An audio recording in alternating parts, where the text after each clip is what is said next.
Amis internautes, n'oubliez pas de liker, de vous abonner et de cliquer sur la note de notification pour ne rien rater. Citoyens des trottoirs en alerte et des puits qui respirent mal. Bienvenue dans la nouvelle du trottoir. Au menu de cette semaine, nous avons un puisatier qui apprend que l'air peut être plus dangereux qu'une chute de 20 mètres. Un lieutenant-colonel qui finit en détention pour un commentaire WhatsApp, des braqueurs de paracou qui oublient que la police patrouille la nuit, un ex-greffier qui écope de 5 ans de prison ferme et 2 étrangleurs qui reviennent voir la même victime. Sortez vos mouchoirs ou vos pop-corn. C'est parti pour le grand déballage. On commence cette semaine par Djougou, où on découvre le puits qui tue sans faire de bruit. Un puisatier de 30 ans descend dans un puits à 6 roues pour des travaux de maintenance. Problème, l'air, lui n'avait pas envie de travailler. 2 hommes privés d'oxygène, un mort, un blessé grave. Les secours arrivent, mais sans appareil respiratoire. Le jeune Burkinabé n'a pas survécu. Sa famille pleure un homme descendu vivant et un homme remonté mort. L'autre est à l'hôpital de la Donga. À Djougou, l'air peut être plus dangereux qu'un puits sans échelle. Criette, un commentaire WhatsApp qui coûte cher. Un lieutenant-colonel des forces armées béninoises poursuivi pour apologie de crime contre la sûreté de l'État. Son crime, un commentaire dans un groupe WhatsApp en réagissant à une rumeur de coup d'État. Il aurait approuvé le renversement de l'ancien président béninois. Résultat, placement en détention provisoire.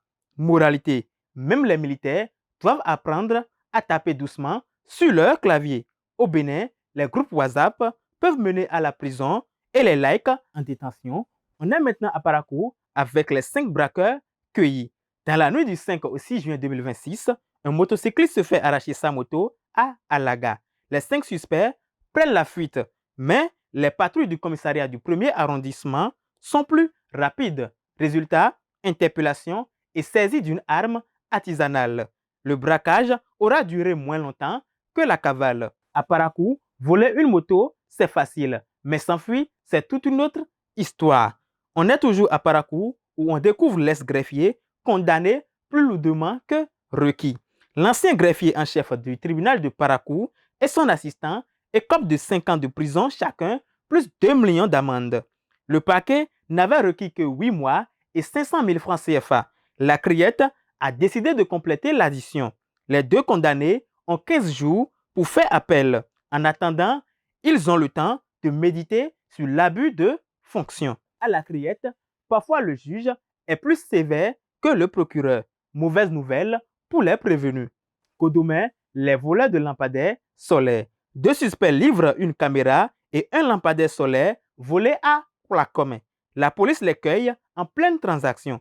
Perquisition chez eux, matelas, électroménager, ustensiles de cuisine et une moto. Un butin de supermarché. Les 2 hommes, connus des services de police, iront s'expliquer devant le procureur. À Godomé, les voleurs sont organisés, la police aussi. On quitte le Bénin et on rejoint le Sénégal où on trouve la fraude SMS massive. La gendarmerie de Dakar démantèle un réseau de fraude télécom. 6 étrangers arrêtés, accusés d'avoir détourné le trafic international des SMS vers le réseau local. Saisie, ordinateur, SIM-box, modem, routeur, 4 SIM en pagaille. La Sonatel a porté plainte. Les 6 fraudeurs ont porté leurs valises en détention. Au Sénégal, quand les SMS prennent le chemin de la traverse, la gendarmerie remet les pendules à l'heure. On revient au Bénin, précisément à Paou, avec les étrangleurs qui reviennent à la charge. Un conducteur de taxi se fait étrangler avec une corde par 2 passagers en février 2026. Il l'avait attiré par un faux voyage à Lomé, l'avait ligoté, dépouillé et abandonné dans la forêt d'Arrozon.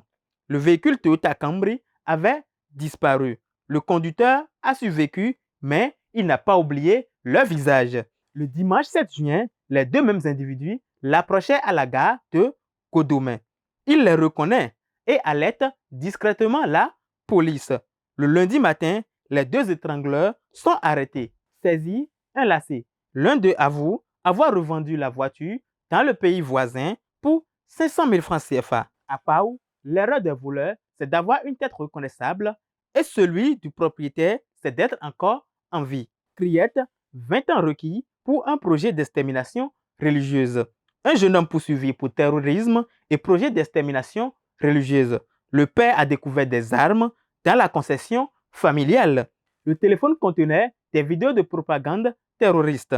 Lui, il dit que ce ne sont que des images, qu'il ne sait pas manipuler une arme. La criette n'y croit pas. 20 ans requis, dont 10 ans ferme, plus 1 million d'amende. Le verdict attendu le 7 juillet prochain. À la criette, l'apologie du crime se paye cash. Et voilà, chers amis, des puissants oxygènes et des commentaires WhatsApp qui tuent. Notre tour des refaits de la semaine est terminé. Entre pusatiers asphyxiés, militaires bavards et terroristes, l'actualité nous rappelle que la stupidité peut être mortelle qu'une balle. Quel fait mérite le titre du chien écrasé de la semaine? Donnez votre avis en commentaire sur BLTV.